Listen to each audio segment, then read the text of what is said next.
এই পর্যায়ে কবিতা পড়ার জন্য আমি আহ্বান করব কবি ফরিদ সাঈদকে। কবি ফরিদ সাঈদ।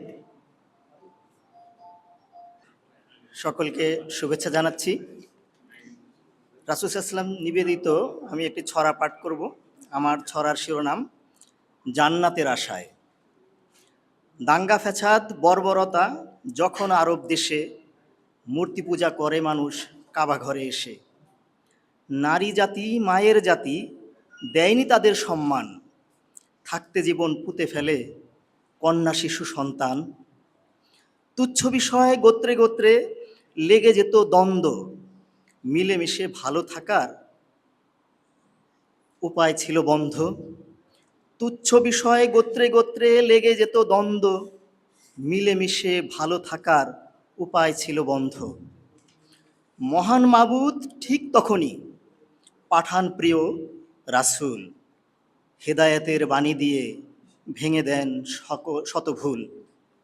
দুঃখ জ্বালা বরণ করে সুপথ দেখান নবী, মরুর বুকে ফুল ফোটালেন সমাজ সুখের ছবি। নীরব মনে দরুদ পড়ি নবীর ভালোবাসায়, নবীর পথে চলি আমি জান্নাতেরই আশায়। ধন্যবাদ। আসসালামু আলাইকুম ওয়া রাহমাতুল্লাহ।